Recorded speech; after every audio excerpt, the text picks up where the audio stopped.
itong iba't ibang pahayag ng mga PMA graduates. Umalma sila sa pag-aresto ng Administrasyong Marcos Jr. kay Major General Pukis. Unahin natin si Brigadier General Orlando De Leon. Ito, post ng balita ngayon, sabi niya, bawal na magreklamo, nakaw lang ng nakaw.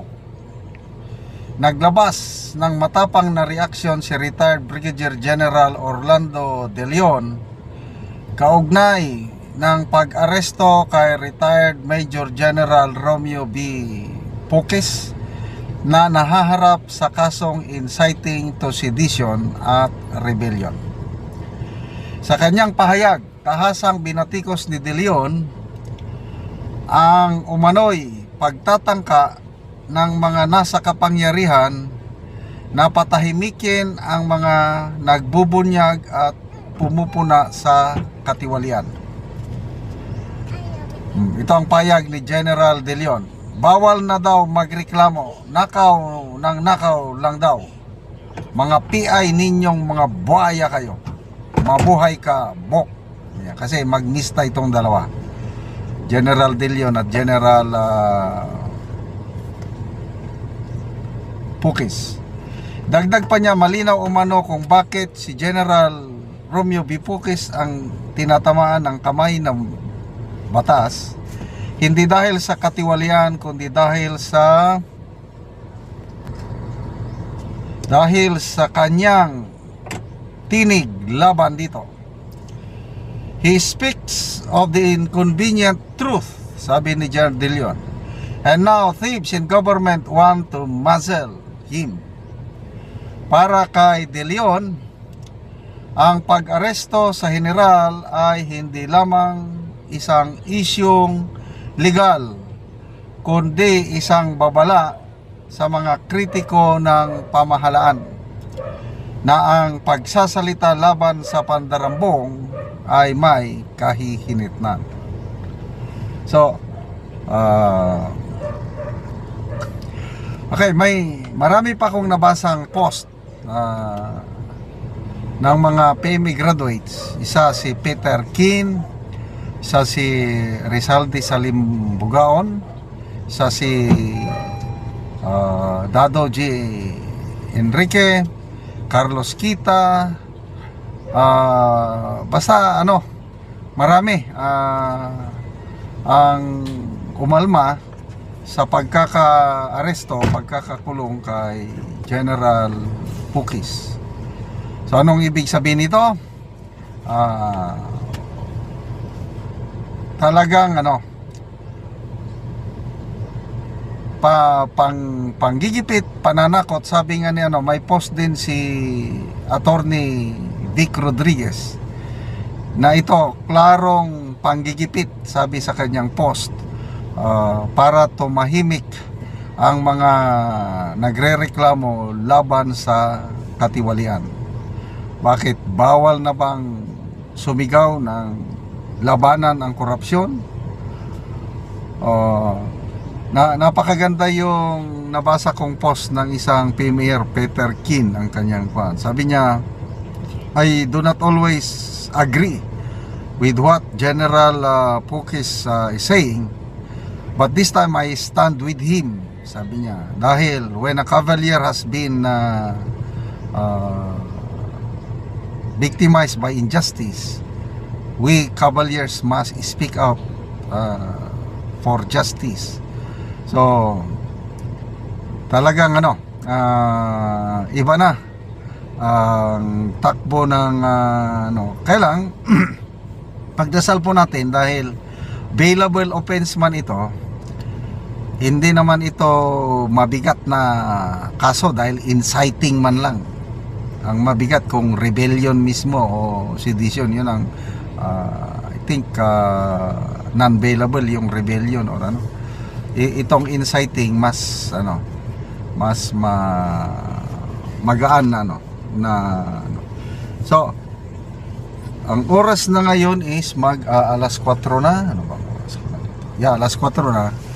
Sana by this time na proseso na yung kanyang papeles at nadala na sa korte at makapagpiyansa na si General Pukis. Ang mahirap kanina, naawa rin ako sa pamilya dahil kasama niya ang pamilya, nagbakasyon sila sa Bangkok, Thailand. So paglapag ng eroplanong sinakyan ng pamilya, yun, sinalubong na sila ng mga pulis. At ang masama, kahit ang mga abogado hindi man lang pinagbigyan ng pagkakataon para makausap ng mga abogado, specifically sa Atty. Topacio, hindi man lang binigyan ng pagkakataon para mag-usap ang abogado at kliyente. Ang pulis, sumusunod lang din ang pulis. Ang order siguro is kunin kagad, wala nang abogado, dalhin nyo sa krami at dinala. So dito muna makikita yung pagsunod ng batas. Kung sino ang nasa kapangyarihan at kung anong gusto nila, yun na lang. Sabi nga ni Atty. Topacio is, we are not requesting, we are demanding that as a lawyer I need to speak to my client. Kaya lang wala, mga nagbingi-bingihan na lang yung mga maraming lumabas na Facebook reel na sumisigaw ang mga kasama ni Atty. Topacio. Nandun din yung mga ibang retired officers na kasamahan ni General Pukis sa United People's Initiative. Kung ang hangarin ng gobyerno is takutin ang pagpapahayag ng pagkontra sa korupsyon, nagkakamali sila. Sa tingin ko, lalo lang mag-iinit, nag-alab ang damdamin ng iba't ibang sektor para magpahayag.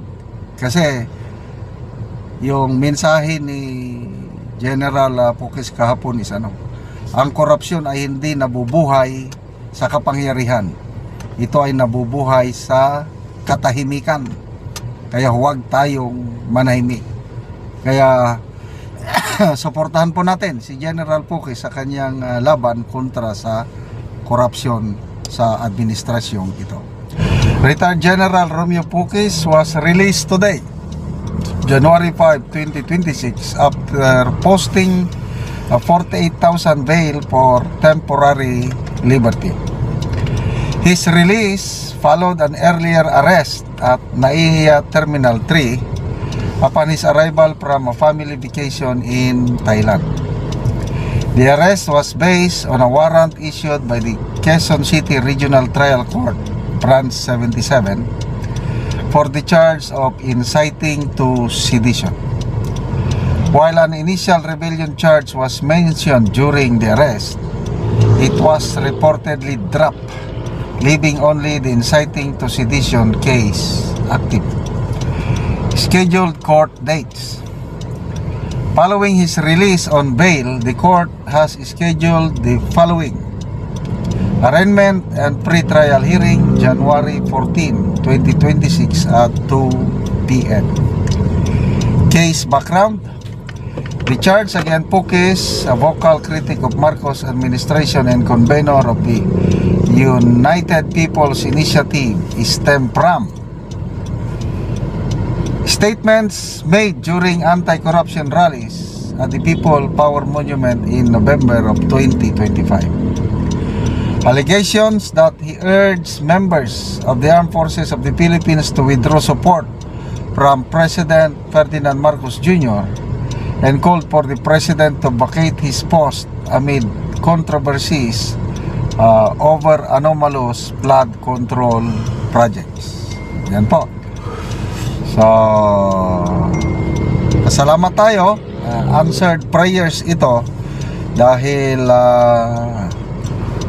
akala ko kasi may medyo kabado ako kanina, baka masyadong malakas yung ebidensya na i-present ng piskalya, posibleng non-bailable ang inciting to sedition kung malakas ang ebidensya. But it appears, ito lang na allegedly nanawagan siya sa armed forces to withdraw support, at allegedly nanawagan siya for the president to vacate his post amid flood control anomalies.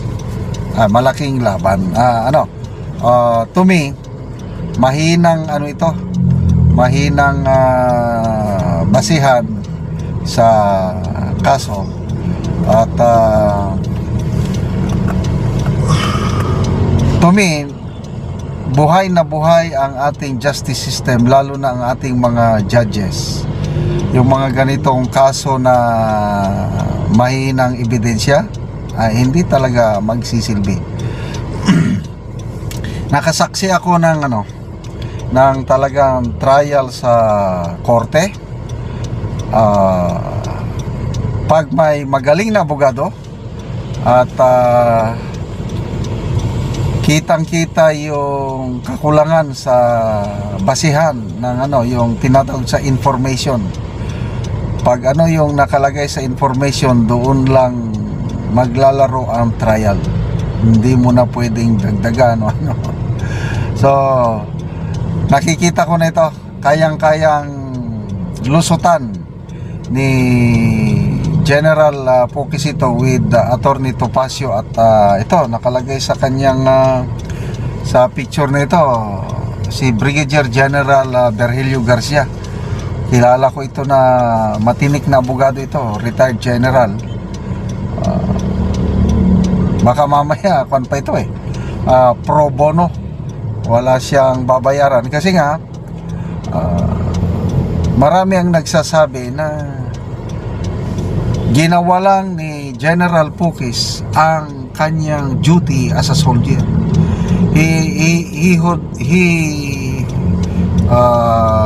Dapat pinili niya na mag-retire na lang peacefully.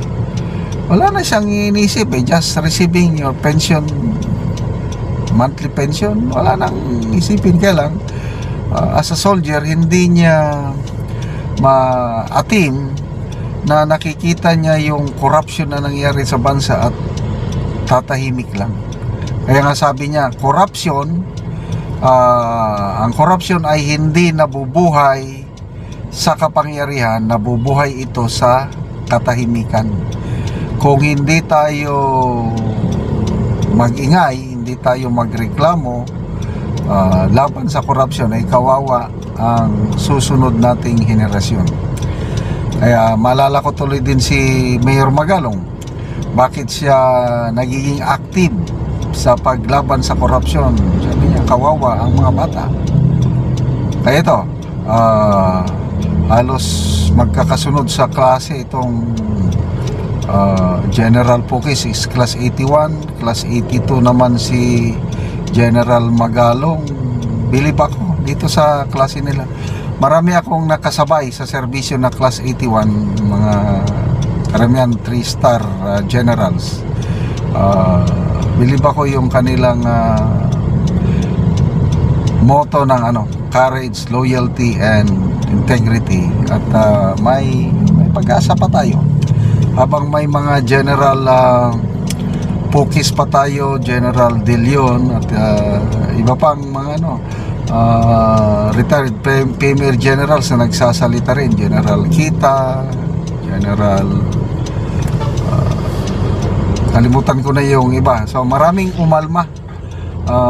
Marami akong nabasang mga post, mga PMers na nagpo-post na we should stand with our fellow cavaliers sa ginawa nilang itong panggigipit. Sabi nga ni Attorney Vic Rodriguez, klarong panggigipit ang ginawa kay General Pukis. At sabi niya, be strong, General Pukis. Ngayon, wala na, makatulog na ng mahimbing si General Pukis. At alam ko, labanan na lang ito ng mga abogado. And I tell you, hindi abutin ito ng isang taon. Isang taon lang, tapos na ang kasong ito. So, good luck po, General Pukis.